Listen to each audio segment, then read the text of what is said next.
बिस्मिल्लाहिर्रहमानिर्रहीम। अस्सलाम वालेकुम टू डियर स्टूडेंट्स। मैं आपका tutor Raza Latif from government graduate college Samundri Faisalabad.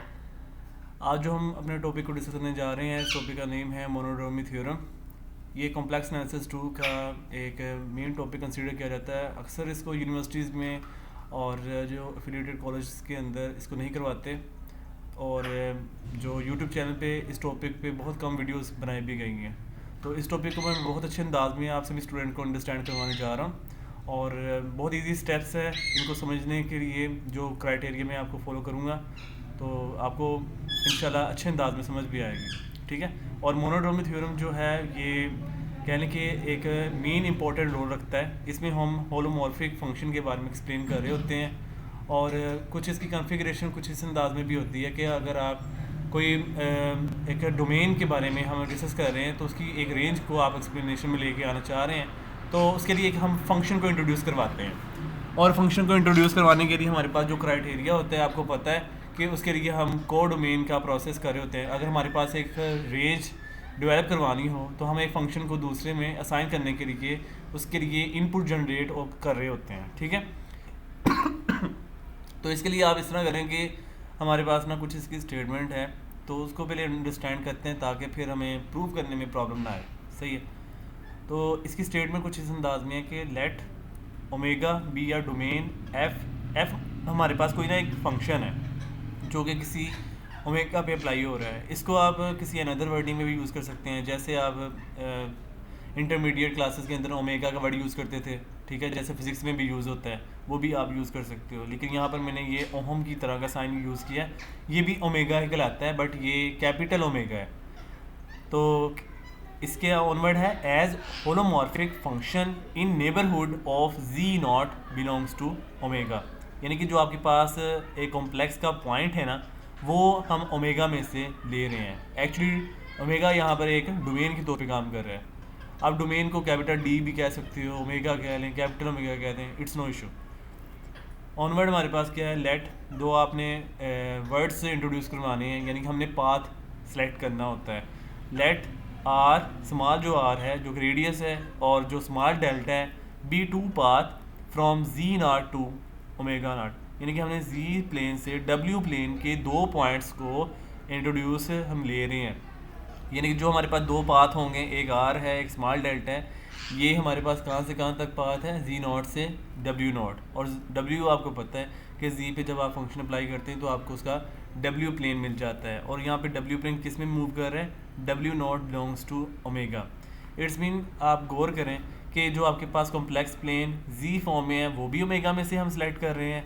और जो आपके पास इमेज इसका आ रहा है, यानी जी पे आपने फंक्शन अप्लाई किया और इसका जो इमेज बन रहा है डब्ल्यू नॉट, वो खुद भी उसके इमेज में यानी कि डोमेन में जा रहा है, जो कि डोमेन आपके पास ओमेगा है। ठीक है। यानी जी नॉट और डब्ल्यू नॉट आपके दोनों के दोनों डोमेन ओमेगा के अंदर मूव कर रहे हैं। ठीक है। अब इसमें आपको आइडिया हो गया है कि जी नॉट और ओमेगा नॉट जो है आपके पास ओमेगा जो कैपिटल है उसके अंदर है, यानी कि डब्ल्यू प्लेन और जी प्लेन जो है आपके पास डोमेन में एग्जिस्ट है। सही हो गया। जब आपको ये आइडिया होगा कि ये दोनों के दोनों हमारे पास पाथ जी और जो डब्ल्यू नॉट है आपके पास यानी डोमेन में मूव कर रहे हैं, देन हमारे पास क्या स्टेटमेंट होगी, then we have to show that. तब आपने दो बातों को शो करवाना है, दो बातों को प्रूफ करेंगे। वो कौन सी दो बातें हैं वो हम देख लेते हैं। ये हम करेंगे फर्स्ट ऑफ ऑल, जो रेडियस आर है is holomorphic to small delta in domain omega, जो कि डोमेन है। ठीक है। यानी कि हमने ये शो करवाना है कि जो स्मॉल आर डिस्टेंस है, जो कि रेडियस है, वो स्मॉल डेल्टा की तरफ मूव करेगा और उसमें कोई भी होल नहीं होना चाहिए। ठीक है। होलोमॉर्फिक जो कि ऐसा फंक्शन है एनालिटिक फॉर्म में होना चाहिए, और उसमें रेजिड्यूज और ज़ीरोस पोल्स वगैरह एग्जिस्ट होने चाहिए, और कोई भी होल उसमें ना एग्जिस्ट करे। ठीक है। तो यानी कि इसकी सिंगुलैरिटी एग्जिस्टेबल होनी चाहिए, एनालिटिक फंक्शन हो, उसको हम होलोमॉर्फिक कह देंगे। और ये हमारे पास क्या है कि स्मॉल आर जो है वो स्मॉल डेल्टा की तरफ होलोमॉर्फिक हो। किस वक्त होना चाहिए, जब डोमेन आपके पास ये ओमेगा होनी चाहिए। ठीक है, कैपिटल फॉर्म में। तो सेकंड बात आपने ये शो करवानी है कि जो function at subscript R radius यानी डिस्टेंस के तौर पे है, यानी फंक्शन एफ आर आपके पास जो फंक्शन स्मॉल डेल्टा यानी सबस्क्रिप्ट में ये लिखा होता है F R is equal F small delta जो है in neighbourhood of omega not, और यहाँ पे omega not belongs to capital omega के इक्वल होता है। अब आपने सेकंड पार्ट में ये शो करवाना है कि F R is equal to F small delta, ये दोनों आपस में सेम रिजल्ट्स होते हैं, इक्वल होते हैं, ठीक है। अब हम प्रूफ करते हैं अर्ली स्टूडेंट्स। प्रूफ मोनोटोमी थ्योरम का कुछ ऐसे है कि आपने एक एंगल को होलोमॉर्फिक के तौर पे इंट्रोड्यूस करवाना होता है। प्रूफ कुछ ऐसे है, let psi be the angle, जो कि क्या है, वो हमारे पास एक एंगल की एक ऐसी रिप्रेजेंटेशन है जो कि होमोट्रोपिक होगा। होमोट्रोपिक ऐसे फंक्शंस हैं जिसमें एक जैसी थ्री वर्डिंग की ट्रायंगल को आप यूज़ करें। अब इसमें थ्री साइड्स पोर्शन जो होंगे वो आप एंगल साई के तौर पे ले रहे हैं। यहाँ पर आप एंगल कोई और भी असाइन कर सकते हो, जैसे कि फाई एंगल हो सकता है, थीटा एंगल हो सकता है, ठीक है। ये हर स्टूडेंट की एक अपनी चॉइस है कि आप जो भी एंगल को एक प्रोनाउंसिएशन के तौर पे वर्डिंग बता दें, ठीक है। Let psi be the homotropic of R distance यानी रेडियस के तौर पे विद स्मॉल डेल्टा, यानी कि हमारे पास जो टू पाथ हैं स्मॉल आर और स्मॉल डेल्टा, इनके लिहाज से हमारे पास जो एंगल आपके पास साई है होमोट्रोपिक फॉर्म में, इस फंक्शन को हम डेवलप करवाएंगे। अब हम इस साई फंक्शन को जब अप्लाई करेंगे इन मैथमेटिकली एक्सप्रेशन में तो हमारे पास कुछ ऐसे होगा, यानी इसमें ये जो वर्डिंग मैंने लिखी हुई है इस वर्डिंग को अब हम मैथमेटिकली राइट करने लगे हैं। That is Sai function from, ये हमारे पास फ्रॉम के लिए रिजल्ट यूज़ करते होते हैं जो ये रेशो की फॉर्म में दो डॉट्स लगाए हुए हैं। ये फंक्शन हमारे पास कहाँ से कहाँ तक मूव कर रहा है कि A comma B close interval cross product लेना है 0,1 क्लोज इंटरवल, यानी ए कोमा बी और 0,1 जो क्लोज इंटरवल में है। आपको पता है कि जो क्लोज इंटरवल होते हैं वो बाउंडेड रीजन में एग्जिस्ट करते होते हैं, और आपको ये भी पता है कि फंक्शन एनालिसिस के अंदर क्लोज बार आपके पास एक मीट्रिक स्पेस के हवाले से क्लोज बार होती है, ओपन बार भी मीट्रिक स्पेस के हवाले से ओपन बार होती है, ठीक है। और इसमें जो ओपन बार और क्लोज बार हो वो एग्जिस्टेबल होगा, ठीक है। और हमारे पास ए कोमा बी क्लोज इंटरवल जो है ये क्रॉस प्रोडक्ट में ए कोमा 0,1 जो क्लोज इंटरवल है इनके दरमियान जो एक फंक्शन जनरेट हुआ है, अगर आप देखें तो ये हमारे पास फर्स्ट क्लोज इंटरवल, ये सेकंड क्लोज इंटरवल, दोनों का आपस में कार्टेशियन क्रॉस प्रोडक्ट है। इससे जो फंक्शन डेवलप होगा ये डोमेन के तौर पे है, और जो इससे हमें मिलेगा फंक्शन इम्प्लाइज डैट ये हमारे पास आएगा किसी डोमेन के इक्वल, यानी हमारे पास ये जो इतना फंक्शन की रिप्रेजेंटेशन है ये हमें कुछ ये आंसर क्रिएट करेगा। अब इससे हम क्या डेवलपिंग करते हैं कि हमारा फंक्शन जो है कंटिन्यूस में मूव करेगा। हेयर जो साई एंगल है वो हमारे जो साई फंक्शन है ये हमारे पास किस तरह की फॉर्म में होगा, इज़ अ कंटिन्यूस, ठीक है। कंटिन्यूस इट्स मीन कि वो डिफाइंड फंक्शन होना चाहिए, इस पर लिमिट एग्जिस्ट करनी चाहिए, और left hand limit right hand limit और फंक्शन वैल्यू का जो रिजल्ट है वो सेम होना चाहिए। देन हमारे पास जो सारी फंक्शन है वो कंटिन्यूस हो जाएगा। इसके अलावा हमारे पास ये भी है कि इसमें 1 to 1 फंक्शन होना चाहिए, ऑन टू फंक्शन होना चाहिए। अगर ये दोनों एग्जिस्ट कर जाएँ तो उसको हम बाइजेक्टिव फंक्शन भी कहते हैं, ठीक है। अगर आप ऐसा नहीं करना चाहते तो अगर हम इसके ऑन अनदर वर्ड हम ये कह दें कि अगर इसका जो होता है इन्वर्स एग्जिस्ट करवा दें, अगर हमें इन्वर्स एग्जिस्ट करवाने में कामयाब हो जाते हैं तो इसका मतलब है कि ये फंक्शन इसका बाइजेक्टिव होगा, ठीक है। तब भी हम इसके फंक्शन को डिफाइंड फॉर्म में लेके आ सकते हैं। तो नेक्स्ट इसमें क्या है बोला, जब आपके पास पता चल गया कि ये साई फंक्शन जो है कंटिन्यूस है, यानी साई अगर कंटिन्यूस में है तो फिर हमने इसको मज़ीद जो पाथ है उनको हम रिप्रेजेंटेशन करवाएंगे। जो साई है ये कह लेंगे और मल्टीप्लिकेशन पे एग्जिस्ट करेगा, यानी कि जो आपके पास मल्टीप्लिकेशन डॉट है कोमा, साई के लिए हमारे पास क्लोज इंटरवल गौर करें तो 0,1 है। इस 0 के लिए आपने एक फंक्शन आर ले लेना है ये वाला, और जो ये 1 होगा इस 1 के लिए आपने अनदर डिस्टेंस स्मॉल डेल्टा ले लेंगे। इसको मैं बताने लगा हूँ आप सभी स्टूडेंट को कि जो साई फंक्शन है ये ऑर्डिनरी मल्टीप्लिकेशन के अंदर ऑर्डिनरी फॉर्म मल्टीप्लिकेशन में कोमा 0 इक्वल होगा स्मॉल आर डिस्टेंस के, ठीक है। यानी psi into dot comma 0 equal होगा स्मॉल आर डिस्टेंस। इसी तरीके से साई डॉट कोमा 1 की फॉर्म में ये स्मॉल डेल्टा के इक्वल होगा। ठीक है, ये हमने किसके लिए लिखा है 0,1 क्लोज इंटरवल के लिए, ये हमारे पास पाथ आ चुका है। अब इसके अलावा जो दो पाथ हमने सेलेक्ट करने हैं वो हैं एक जी नॉट के लिए और एक ओमेगा नॉट, जिसको आप स्मॉल डब्ल्यू नॉट भी कह सकते हैं। और डब्ल्यू आपको पता है कि जी पे फंक्शन अप्लाई होता है। आल्सो जो साई फंक्शन है ए कोमा एस, ये आपने ऐसे लिखा है, ए फंक्शन के लिए आपने डिस्टेंस ले लिया ए कोमा एस जो कि इक्वल होगा जी नॉट के, और जो psi function B comma S है जो आप इस क्लोज इंटरवल में से बी अटैच कर रहे हो, ये इक्वल होगा डब्ल्यू नॉट के। ठीक है, हो गया। अब ये टोटल 4 जो डिस्टेंसेस हैं, 4 डिस्टेंसेस कैसे हैं, 2 डिस्टेंसेस आपके स्मॉल आर और स्मॉल डेल्टा के वाले से हैं, और जो अनदर 2 स्मॉल डिस्टेंसेस हैं वो हमारे पास जी नॉट और डब्ल्यू नॉट के लिए हैं। तो टोटल में आके हमारे पास small R, small delta, small G naught, small W naught, total के 4 डिस्टेंसेस हो जाएंगे। इनको हमने जो रिप्रेजेंटेशन दी है फंक्शन के लिए, ये हमारे पास साई फंक्शन के हवाले से हैं, और साई फंक्शन हमने स्टार्टिंग से ही इंट्रोड्यूस करवा दिया है।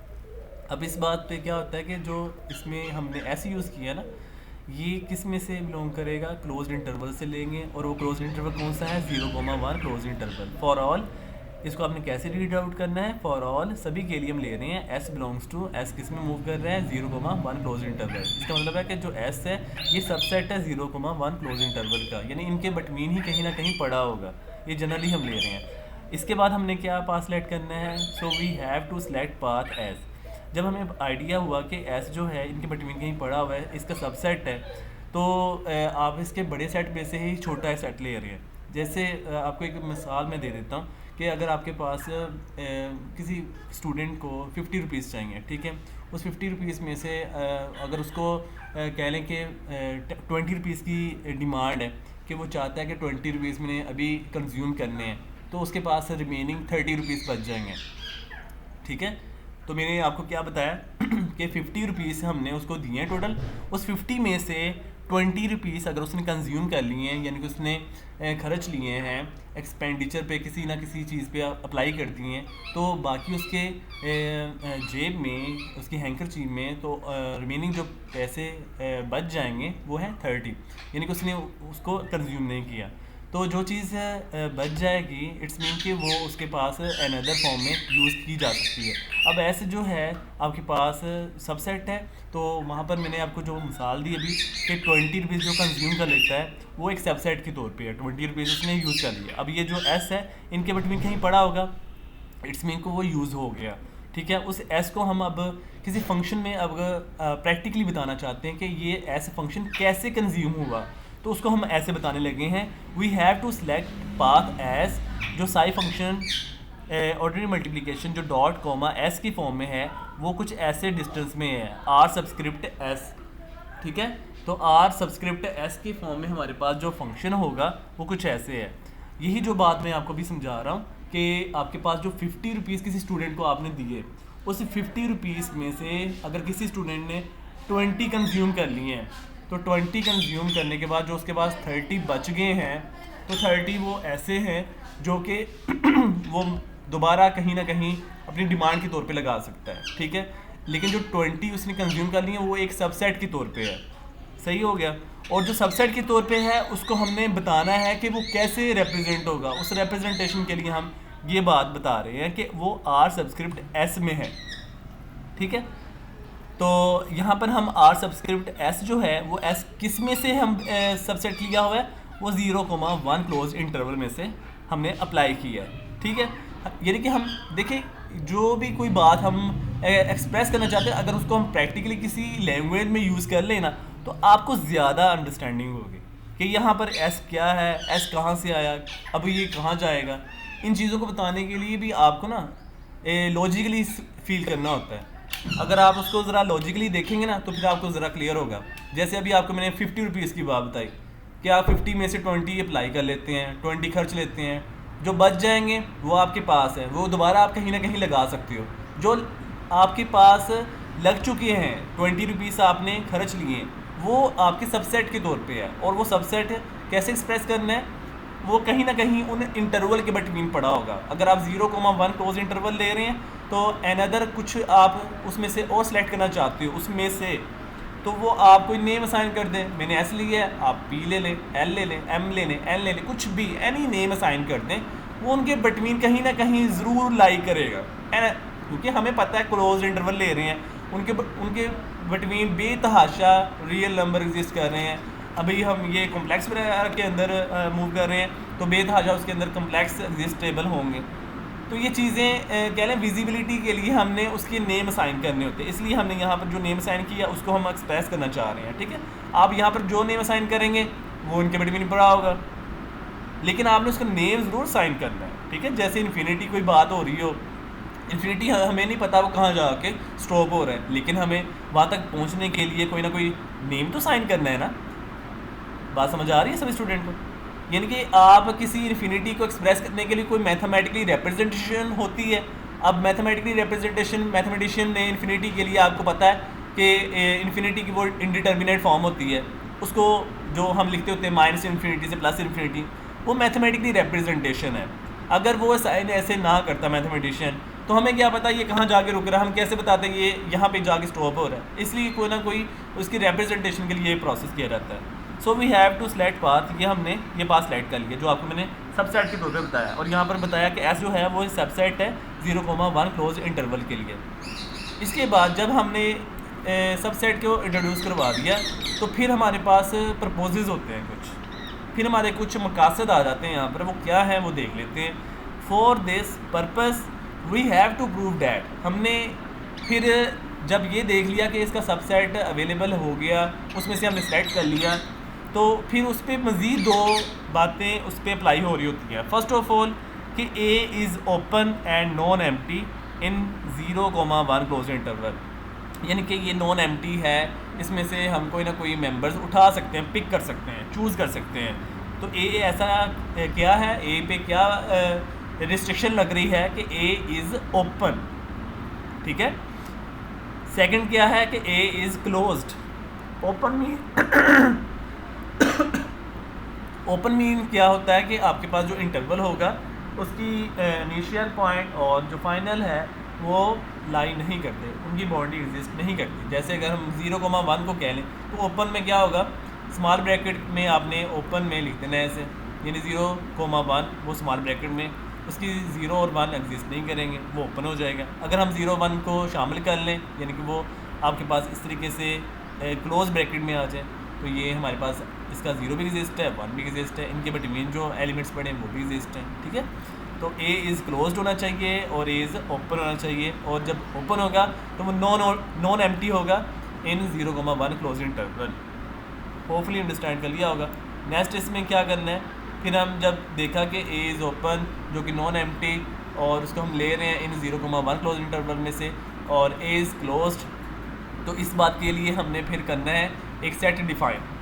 ए सेट हमने डिफाइन करना है, वो कैसा सेट है, ए इक्वल सेट की फॉर्म में लिखेंगे S belongs to 0,1 close interval. S हमारे पास सबसेट है जो कि हम ले रहे हैं 0,1 में से, फ्रॉम एफ सबस्क्रिप्ट में आपने साई फंक्शन लिया, यानी कि एस फंक्शन जो है, एस जो सबसेट है वो 0,1 क्लोज इंटरवल से आप सेलेक्ट किया, फिर वो एफ फंक्शन पे आपने साई फंक्शन अप्लाई कर रहे हो, साई जो कि डॉट कॉमा 0 में है, यानी नॉन एम्प्टी है ना, तो आप इसको 0 से ऑनवर्ड ले लें, 0 से ऑनवर्ड 0 पॉइंट समथिंग कुछ भी आ सकता है, और वो फंक्शन यानी कि एफ फंक्शन किसके इक्वल हो जाएगा, एफ आर के, यानी 0 फॉर्म में वो एफ आर के है। अगर यहाँ पर 1 होता तो हम यहाँ पर लिखते हैं F small delta in some neighbourhood W0। ठीक है, ये हमने डिफ़ाइन कर लिया सेट। इसके बाद हमने ये फर्स्ट बात को फुलफ़िल करवाना है। नाउ फर्स्ट है कि A is clearly non empty. आप देखें कि ये जो आपके पास सेट है इसको हम जो डिफ़ाइन किया हुआ है, ये क्लियरली हमें विजिबल है कि ये फंक्शन कोई ना कोई हमें प्रॉपरली आंसर देगा, और वो 0 से अबव भी हो सकता है। ठीक है, वो पॉइंट्स में आ जाएगा या एग्जैक्ट आंसर भी आ सकता है।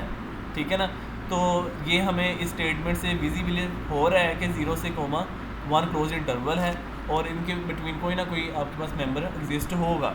ठीक है, तो इसके लिए हमने फर्स्टली लिख लिया कि A is clearly non empty. जब वो नॉन एम्प्टी है तो उसमें से फिर हम कोई ना कोई उसका सबसेट फिर पिक कर सकते हैं। ए में से हम ना एक यानी कि S belongs to 0,1 close interval है, तो आप ऐसे करें कि एस नोट ले लें।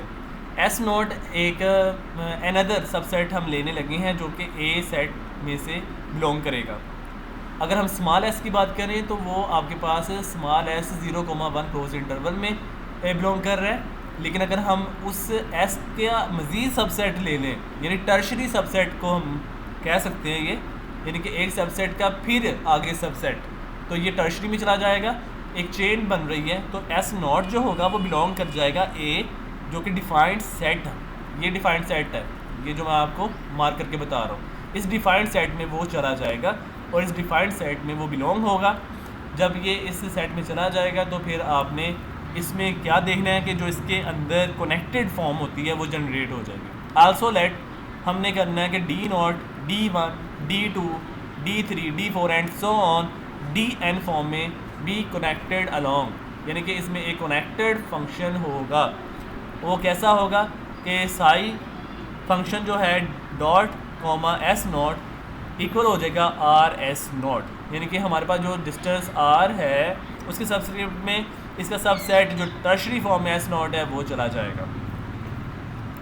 फिर नेक्स्ट क्या होगा कि here we express R S not, फिर हमारे पास ये अनदर एक न्यू रिप्रेजेंटेशन आ चुकी है। अब हम इसके बारे में बताएंगे कि आया कि ये आर एस नॉट जो कि टर्शरी सबसेट से निकला है, हमें गेट हुआ है, ये क्या करेगा आगे, इसकी हमारे पास क्या वर्डिंग आएगी, अब इसका क्या बिहेवियर है, इसके बारे में हम बताएंगे। पहले हम सबसेट में थे, उसमें डिफ़ाइन एक सेट बनाया, उस डिफ़ाइन सेट से हमने उसके नॉन एम्प्टी सेट में से कोई एलिमेंट पिक किया जो कि टर्शरी फॉर्म में एस नॉट हमने रिप्रेजेंट करवाया, ठीक है। और फिर एस नॉट से हमने जो इसका डिस्टेंस बनाया, अब हम इसकी बात करने लगे हैं। Here we express R S not S let R S not, अब हम अगेन एक सेट को डिफ़ाइन करने जा रहे हैं, ठीक है। अब ये हमारे पास टोटल 2 सबसेट के सेट बनने जा रहे हैं, ठीक है। अब इसको हम ऑर्डर्ड फॉर्म में लिखेंगे। आपको पता है किसी भी कार्टेशियन प्रोडक्ट को आप लिखें तो उसको आप कोमाज में लिखते हो और ऑर्डर्ड पेयर में लिखते हैं। जैसे आप लोगों ने कह लें कि जो हम पढ़ते होते थे बाइनरी ऑपरेशन वगैरह, उसको आप कैपिटल आर रिलेशन से लिखते थे। उसमें भी आपके पास एक्स कोमा वाई, उसमें एक्स इनपुट होती थी जो कि डोमेन के तौर पे है, और वाई उसकी आउटपुट होती थी जो कि रेंज के तौर पे होता था। अब यहाँ पर एफ नोट आपके पास डोमेन के तौर पे है और डी नोट आपके पास रेंज के तौर पे है जो इसकी कोड डोमेन को ज़ाहिर करेगा।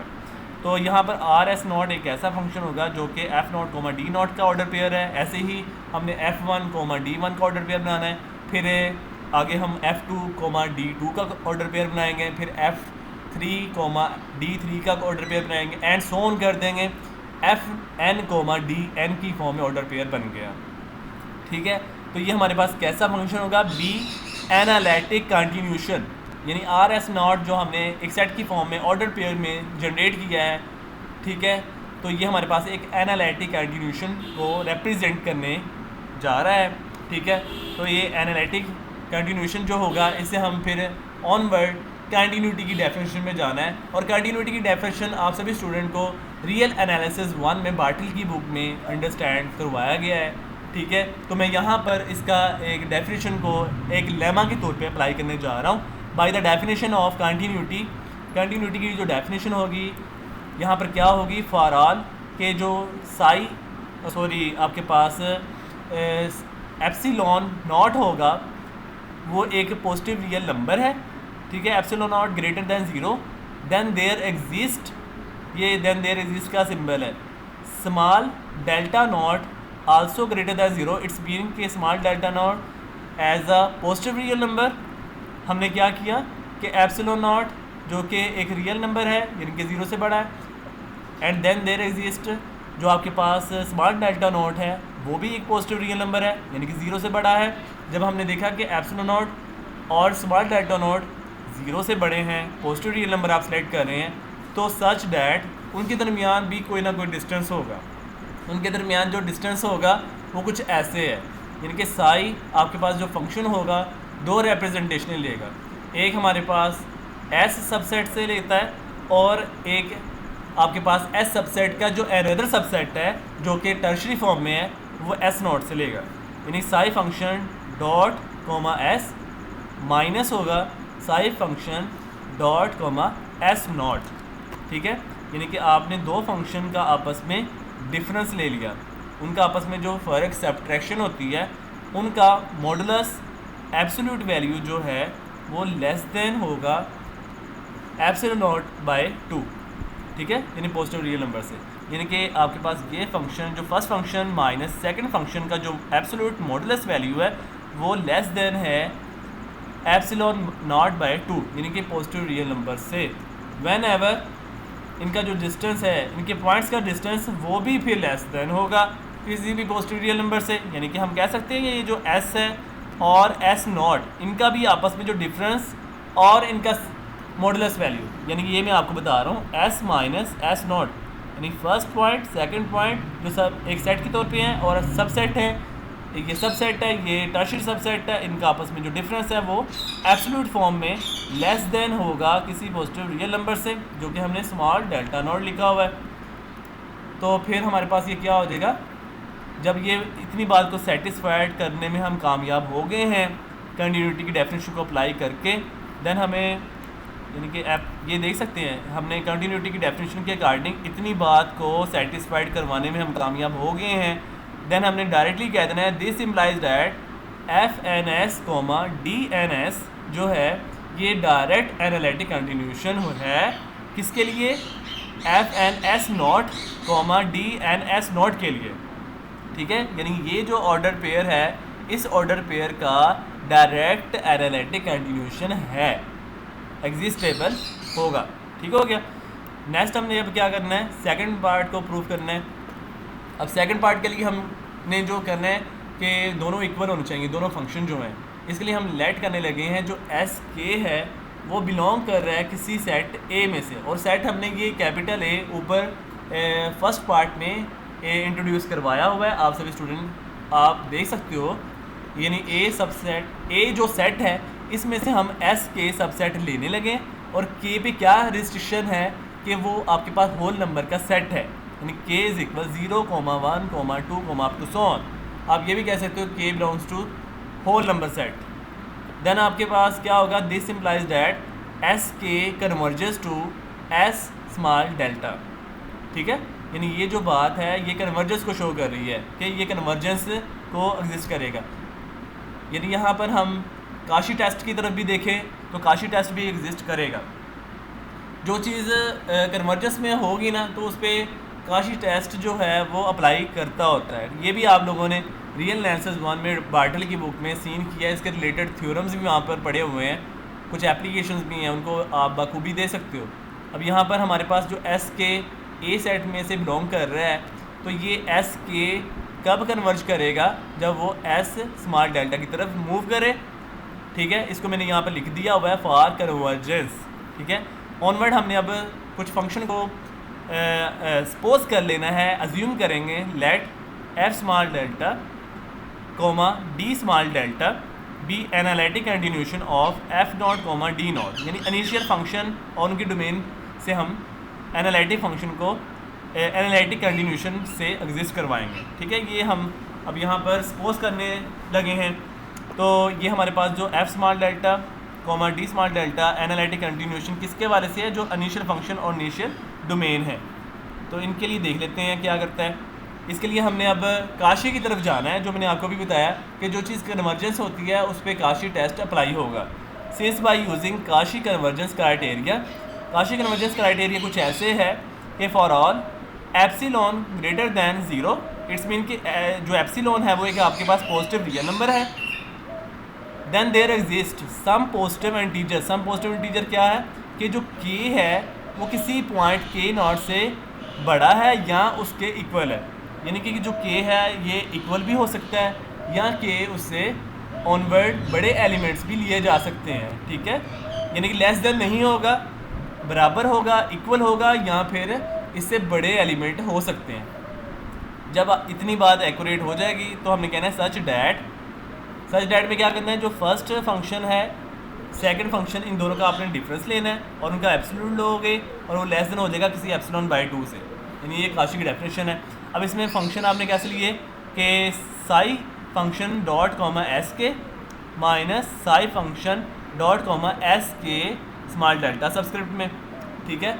ये आपने ऐसे ही राइट करना है सबस्क्रिप्ट फॉर्म में, यानी कि ये फर्स्ट फंक्शन माइनस ये सेकंड फंक्शन, इन दोनों का जो डिफरेंस लिया इनकी एब्सोल्यूट आपके पास लेस देन एप्सिलॉन बाय 2 होगा, ठीक है। जब आपके पास ये इतनी स्टेटमेंट जो काशी कन्वर्जेंस क्राइटेरिया है ये फुलफिल हो गया, फिर हमने कह देना है दिस इम्प्लाइज डैट, फिर हमने डायरेक्टली बता देना है कि जो हमारे पास एफ़ के इक्वल हो जाएगा एफ़ स्मॉल डेल्टा के, यानी कि जो फंक्शन के हवाले से जो कि के हमारे पास सेट ऑफ होल नंबर को बिलोंग कर रहा है, यानी कि इक्वल है 0, 1, 2 अप टू सोन, और जो एफ़ स्मॉल डेल्टा है ये आपस में दोनों के दोनों इक्वल हो जाएंगे। अब स्मॉल जो के लिखा हुआ है, आप इस के को अनदर यानी कि जो हमारे पास डिस्टेंस आर है उसमें भी मूव करवा सकते हैं। के भी डिस्टेंस है सेट के तौर पे, और आर भी हमारे पास डिस्टेंस की वैल्यू है, क्योंकि हमने स्टार्टिंग पे जब स्टेटमेंट लिखी उसमें आर और स्मॉल डेल्टा लिए थे, यानी कि आप देख सकते हैं कि मैंने ये के को पुट कर दिया है या रिप्लेस कर दिया है, या आप देख सकते हैं रिप्लेस के बाय आर, या आर इज इक्वल टू के। तो इसमें हमने के को जब आपने आर में शिफ्ट कर दिया तो ये बन गया एफ़ और is equal F small delta, ठीक है ना। यही मैंने स्टेटमेंट में आपको बताया था कि आर और स्मॉल डिस्टेंस जो डेल्टा है ये हम किसी एनालिटिक की फॉर्म में ले रहे हैं, ठीक है। और इसके लिए मैंने आपको रिप्रेजेंट करवाया क्लोज इंटरवल 0,1 और a, s फॉर्म में। तो हैंस हमारा ये थ्योरम कम्प्लीटली प्रूफ हो चुका है। तो फर्स्ट पार्ट में हमने ये शो करवाया कि हाँ जो ए सब सेट है वो एनालिटिक है होलोट्रोपिक फॉर्म में और एनालिटिक कंटिन्यूशन को शो करता है। सेकंड पार्ट में हमने ये शो करवाया कि वो दोनों फंक्शन जो डिस्टेंस आर और स्मॉल डेल्टा हैं वो भी इक्वल हो जाते हैं। दोनों पार्ट्स को हम फुलफ़िल करवाने में, सेटिस्फाई करवाने में कामयाब हो चुके हैं, और ये बात शो कर रही है कि आर और के जो है वो इक्वल है, क्योंकि आर भी डिस्टेंस है, के भी डिस्टेंस है, और के हमारे पास सेट ऑफ होल नंबर को बिलोंग कर रहा है जो कि 0, 1, 2 को लाई करता है, और ये इक्वल है। तो ये बात फुलफ़िल हो गई है। तो फाइनली हमने इसका कंक्लूजन लिख देना है, रिप्रेजेंट मतलब आपने रिजल्ट बताना होता है लास्ट में। Hence our theorem of monodromy theorem is completely proved, ठीक है। तो होपफुली आर डी स्टूडेंट्स आज के लेक्चर को सभी स्टूडेंट ने बहुत अच्छे अंदाज में अंडरस्टैंड कर लिया होगा। अगर फिर भी किसी टाइम में कोई कन्फ्यूजन हो, क्वेश्चन कर सकते हैं, इंशाल्लाह अच्छे अंदाज में गाइडलाइन दी जाएगी। तो ख्याल रखिएगा डियर स्टूडेंट्स, दुआ में याद रखिएगा। अल्लाह हाफिज़ एंड स्टे ब्लेस्ड।